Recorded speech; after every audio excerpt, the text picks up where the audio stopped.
The quaint town of Monroe, Louisiana, was abuzz with anticipation as wedding bells neared. Molly Nicole Watson, a beloved 35-year-old, was on the cusp of her happily ever after, her heart brimming with love and dreams for the future. But in a cruel twist of fate, her life was tragically cut short just days before her wedding, leaving behind a community stunned and heartbroken. Molly was cherished for her radiant spirit, her unwavering kindness, and her unwavering devotion to those she held dear. Molly was surrounded by a loving circle of friends and family who adored her. She was eagerly counting down the days until her wedding, ready to embark on a new chapter filled with happiness. But beneath the surface of her joy, a dark secret simmered, one that would lead to a devastating act of betrayal and heartbreak. Just days before her wedding, Molly's life was tragically cut short. Her body was found on a desolate Louisiana road, the victim of a brutal crime. The investigation that followed peeled back layers of deception, revealing a chilling tale of secrets and betrayal. Molly Nicole Watson was born on December 15, 1982 in Moberly, Missouri, to Timothy and Sandra Watson. She grew up with her brother Tim. Molly was a bright student, excelling in her academics. She shared in one of her YouTube videos that she had Asperger's syndrome, but was considered high-functioning. She pursued a college education, focusing on computers, education, and psychology. Molly had a passion for singing, creating costumes, and making videos on YouTube. She was a kind and loving person who was cherished by many. Molly's first marriage ended in divorce. During the divorce proceedings, she discovered she was pregnant, and later gave birth to a son. After her divorce, Molly began a relationship with Amber, a childhood friend. They were together for about 5 years. While living with Amber, Molly started a new job at the Moberly Area Correctional Center. It was there that she met James Addy, an older corrections officer. Molly was immediately smitten with James, and they began dating in 2011. This new relationship led to the end of her relationship with Amber. James, 15 years Molly's senior, had a history of multiple marriages. He explained to Molly that he was in the midst of a divorce from his current wife, Melanie. Once the divorce was finalized, he envisioned a future filled with happiness with Molly. Molly was completely smitten with James, and their romance blossomed over 7 years. They shared vacations to Mexico and Disney World, and they made plans for their life together. Molly felt like she had finally found her soulmate in James. She was ready to commit to a lifetime with him. Although Molly had deep feelings for James, her family had reservations about him. He could never look you in the eye. He could never talk to you directly. Everything was very evasive with him. He put off bad vibes to everybody, Molly's brother Tim recalled. Her parents and brother were uneasy about James, especially since Molly always seemed to be the one footing the bill for their trips and expenses. While the two weren't living together, Molly was intent on building a future with him, despite her family's concerns. After 7 years of dating, in 2018, Molly and James got engaged and began planning their wedding for April 29th of that year. Molly was thrilled, envisioning a Disney-themed wedding where she'd marry her Prince Charming. She documented her excitement in videos as she tried on stunning ball gowns, eventually buying 2 dresses because she couldn't decide which one she liked best. There was a lot of burgundy and gold. Kind of reminded me of a Renaissance kind of themed wedding, the wedding planner shared. From Molly's perspective, it was going to be a beautiful wedding and the best day ever. With the wedding just weeks away, Molly informed the wedding planner that they needed to cut down on the guest list. She explained to her family that James's ex-wife, Melanie Addy, had been involved in a serious car accident and was on life support. She said James and his children, a son and a daughter, were facing the agonizing decision of whether to take her off life support. A few weeks before their wedding day, James told Molly that they had decided to remove Melanie from life support and that he needed to be with his children during this difficult time. Molly's brother, who had always been wary of James, expressed his concerns about their relationship. He reminded Molly that she could check online for divorce records, noting the absence of any documentation showing that James and Melanie Addy had divorced. Despite this, Molly was busy moving boxes of her belongings into James's attic, preparing for their life together after the wedding. During the week leading up to their nuptials, the couple went to obtain their marriage license. The county recorder noticed that James appeared unsettled when asked about his previous marriage and its conclusion, responding with, "Why do you need to know that?" Both James and Molly signed an affidavit confirming their eligibility to marry, and the license was issued. Tragically, just 2 days later, Molly was found dead. James's daughter recalls that on the evening of April 27, 2018, her father returned home late, and everything seemed perfectly ordinary. He mentioned he went to see a friend, and she felt no reason to doubt him. After sharing a hug and kiss, she went to bed, unaware of the events about to unfold. The following morning, however, police arrived at their door, ready to reveal the secrets James had kept hidden for so long. On April 27, 2018, just 2 days before her wedding to James Addy, Molly's body was discovered near her vehicle, on a remote road. Her engagement ring was still on her finger, leading investigators to rule out robbery as a motive. Inside her car, police found personal items that identified her, including her marriage license to James Addy. As is common in such cases, authorities initially viewed the fiancé as a potential suspect, though their immediate priority was notifying James of Molly's murder. Molly had been shot execution style, with the gun pressed against the back of her head, as revealed by the autopsy. When police arrived at James Addy's residence, they were taken aback when a woman answered the door, introducing herself as Melanie Addy, James's wife of 23 years, and the mother of his children. She was completely shocked when officers informed her that a woman, supposedly engaged to her husband, had been murdered. "It was just mind-boggling. It made no sense at all. It didn't seem right. This was not my life," Melanie recalled. Melanie and James Addy tied the knot in 1995 and welcomed 2 children, a son, Ben, and a daughter, Emma. On the day the police visited Addy's home, Emma was preparing for her prom. Melanie worked as a teacher's assistant, while James was employed as a corrections officer. She had never suspected that he was involved in an affair. He seemed the same all the time. He would get off work at 3 p.m., and usually he would get home at 5 p.m. And I would say, "Why are you always late?" And that would be an argument. He didn't want to tell me anything, Melanie remembered. She recalled an occasion when James went on a supposed business trip to Florida, but he was actually with Molly. She also mentioned a trip to Mexico that James took with friends, a journey he enjoyed so much that he later brought Melanie to the same resort. Unbeknownst to her, he had been with Molly in Mexico instead of his friends. James was taken in for questioning, and his daughter Emma was getting ready for her prom. Emma noticed that her family seemed somber, and her mother whispered, "How am I going to tell her this?" Melanie told Emma that a woman had died, and the police wanted to talk to her father.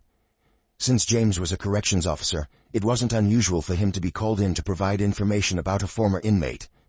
Emma's mother insisted she get ready for prom and enjoy her night, which she did. Later, Emma saw a news article explaining that her father was engaged to the woman who had died. Emma had met the woman once when her father took her to have a costume made for a comic convention, but she had no idea her father was in a relationship with her. After James was taken into custody, Melanie began searching their garage for any clues about his situation. When she couldn't find anything, she decided to check the attic. There, she discovered boxes belonging to Molly Watson that had been moved into their home, including photo albums. As she flipped through the albums, she found numerous pictures of James and Molly from the past 7 years, including images from their trips to Florida and Mexico. Melanie was heartbroken as she came to the painful realization that her marriage was over. James was arrested and charged with Molly's murder after his vehicle was found to match the tire impressions of the crime scene. Additional evidence included a secret second phone James used to communicate with Molly, a witness who saw a man parked with Molly before her murder, though they couldn't positively identify James.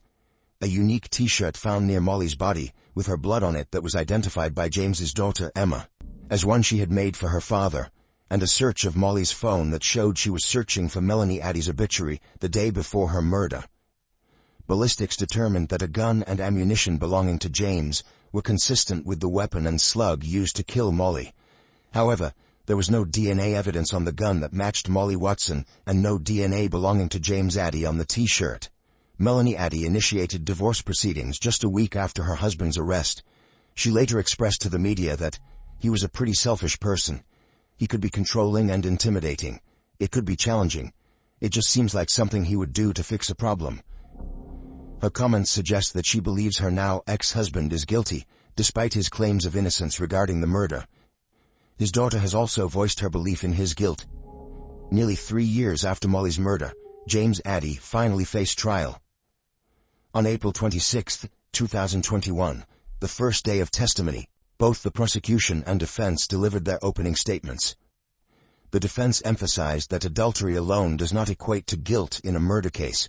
The jury was shown photographs of Molly's body and listened to the 911 call from the person who discovered her. Additionally, images were presented of the wedding supplies Molly had at her home, highlighting her excitement about becoming James's bride. As the trial progressed, Melanie Addy took the witness stand, testifying against her ex-husband. She revealed that she had been completely unaware of James's relationship with Molly Watson. Emma Addy also provided key testimony, stating that her father wasn't at home between 7 p.m. and 10 p.m., the time frame when Molly was killed. This contradicted James's initial claim to police that he had been home by 7 p.m. and had spoken to Molly on the phone for around 30 minutes. Records showed that James had indeed spoken to Molly between 7 and 8 p.m., her last phone call before her death. Emma also linked her father to the crime through a unique T-shirt found near Molly's body. While this evidence was presented to tie James to the scene, the defense countered by arguing that the T-shirt and their affair didn't necessarily prove he was responsible for Molly's murder. During the trial, the wedding planner took the stand and revealed that Molly had told her James's ex-wife, Melanie, had died in a car accident just before their planned wedding. This was untrue, as Melanie was still alive. Phone records showed that Molly had been on the phone with James as she drove from her home to the location where her body was eventually found. The prosecution also presented ballistics evidence, attempting to link the .22 caliber bullet recovered from Molly's head to James's gun and ammunition. Additionally, 2 former jail inmates testified that, while awaiting trial, they had asked James why his bail was so high. They claimed he responded, "I put someone face down in a ditch," seemingly referencing Molly's murder. By the 3rd day of the trial, a firearms expert took the stand, explaining that the ammunition found in James Addy's home matched the type that would have been in the empty ammo box discovered near the crime scene. Additionally, experts testified that the tire impressions at the location were consistent with the tracks from James's vehicle. The medical examiner provided details on Molly's death, stating that it was caused by a contact gunshot wound to the back of the head. With that, the prosecution rested its case. Surprisingly, the defense chose not to present any witnesses, and James Addy opted not to testify in his defense. 3 years after the date Molly Watson had hoped would be her wedding day, closing arguments were presented in court on April 29, 2021. The defense argued that the evidence against James Addy was insufficient to prove his guilt, asserting, "Your doubts are reasonable that James did not kill Molly." In contrast, the prosecution portrayed James as a man desperate to hide his double life, stating, "James Addy threw Molly away like a piece of garbage." They proposed that Molly had uncovered the truth about James's ongoing marriage to Melanie, likely after her failed attempt to find Melanie's obituary. Confronted with the reality, James allegedly chose his wife over his fiancée, killing Molly with a gunshot to the head. On the same day that would have marked James and Molly's 3rd wedding anniversary had they wed, the jury delivered a verdict. James Addy was found guilty of first-degree murder and armed criminal action. He received a life sentence without the possibility of parole for the murder charge, along with an additional 20 years for armed criminal action. Despite the conviction, James maintains his innocence and intends to appeal. Following the sentencing, the prosecutor issued a statement saying, "Justice has been served today. James Addy will never be released from prison in the state of Missouri. His actions destroyed 2 families, the family of his victim, Molly Watson, and his own. While nothing can bring Ms. Watson back to her family who loved her very much, society can send the strong message that violent crime will not be tolerated. Murderers will face prosecution and justice." When it came time for the victim impact statements, Molly's son expressed his grief, saying, "You took one of the most important people in my life away from me. She was an amazing, smart, beautiful person." Her brother shared how their parents were devastated by Molly's death, leading to their mother suffering a severe mental breakdown that ultimately caused her death. The strain of caring for his wife also led to their father's death, both passing before justice was served for Molly. Tim was convinced his parents would still be alive if not for James Addy's selfish actions, and he described his sister as his best friend. Molly Watson loved deeply, perhaps too trusting and unaware of the danger she was in. She fell in love with a man who deceived her. As the wedding day neared and Molly started to grow suspicious, James chose the cowardly route, taking her life rather than ending the relationship. It seems likely he was desperate to keep his wife and children from discovering his 7-year affair and the web of lies he had spun. In the end, his double life shattered the lives of everyone involved. Molly's tragic passing has become a symbol of hope for those seeking justice and healing. Her story serves as a stark reminder to pay attention to warning signs in relationships and to take action when something feels wrong. While her loss is irreplaceable, her family and friends are dedicated to honoring her memory by raising awareness and offering support to others who may be in dangerous situations. Molly's story is one of profound sadness and loss, but it also serves as a call to action, to protect those we love, to speak out against injustice, and to fight for justice relentlessly. As we remember her, let her life and her untimely death remind us of the importance of trust, honesty, and the courage to seek help when we need it most. If you found this video compelling, leave a like and your thoughts in the comments. Be sure to subscribe and watch our other videos.